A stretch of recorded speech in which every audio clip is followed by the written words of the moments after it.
The evening was meant to be a warm, joyful family gathering. My wife had called her parents and siblings to our home for dinner, and I anticipated a pleasant, uneventful night. The table was laden with food, and the room buzzed with laughter, creating a rare moment of ease for me.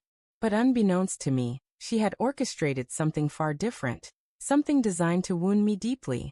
Midway through the meal, she set her fork down with a deliberate clink and cleared her throat, drawing every eye in the room. I expected a cheerful toast or a playful remark, but instead, she launched into a calculated litany of every misstep I'd ever made in our marriage. She recounted forgotten anniversaries, late nights at work, incorrect grocery purchases, and dishes left unwashed in the sink. She framed them as my failures, her voice dripping with a tone that suggested she'd been meticulously gathering these grievances for this very moment. At first, I assumed it was a jest.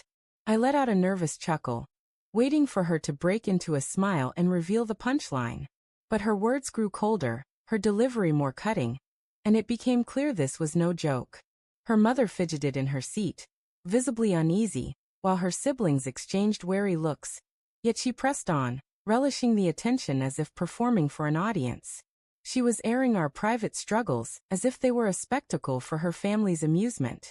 She labeled me thoughtless, unloving, and declared I wasn't the man she thought she'd married. Each accusation struck like a blow to my pride. My hands tightened into fists beneath the table, my hunger replaced by a sinking dread. Her father, a man of stern but balanced judgment, watched me closely without speaking, as though waiting to see how I'd react. Something within me broke. I rose slowly from my chair, the room falling into a heavy silence. My wife's lips curled into a smug grin, perhaps expecting me to shrink in embarrassment or offer a meek apology. Instead, I locked eyes with her and said, "You've catalogued all my faults tonight, but the truth is, you're the greatest mistake I ever made." The words landed with a force that eclipsed her accusations. The room seemed to freeze in time. Her smirk vanished, replaced by stunned disbelief. Her siblings gasped softly, her mother's hand flew to her mouth, and the air grew thick with unease. For the first time that evening, she was speechless, caught off guard by my response. Then, to everyone's astonishment, her father leaned forward, gave a slow nod and said, "He's got a point." The silence deepened, almost suffocating. My wife's eyes widened in shock, her voice trembling as she stammered, "Dad, how can you say that?" But he remained resolute. With a firm tone, he told her that a wife should never demean her husband in front of others, especially not her own family. He stressed that marriage thrives on mutual respect, and her actions were not only immature but cruel.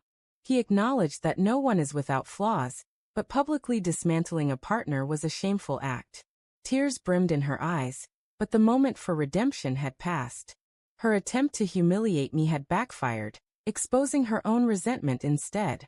Her family sat in awkward stillness, the illusion of her perfect wife persona shattered. I slid my chair back and excused myself from the table. There was no need to linger or argue further. My words, backed by her father's unexpected support, had settled the matter. I stepped out of the house, leaving the meal unfinished and the family in stunned silence. That night, a truth crystallized within me. Love without respect is hollow. She thought she could diminish me in front of others, but instead, she lost the admiration she so desperately sought. My anger faded, replaced by a sense of liberation. From that moment, I no longer saw her as my partner but as a painful lesson. One teaching me that the bravest act a man can undertake is to stand tall, speak his truth, and walk away. In the quiet of that night, I felt unburdened, lighter than I had in years. Our story wasn't finished, but one thing was certain. Nothing would ever be the same again.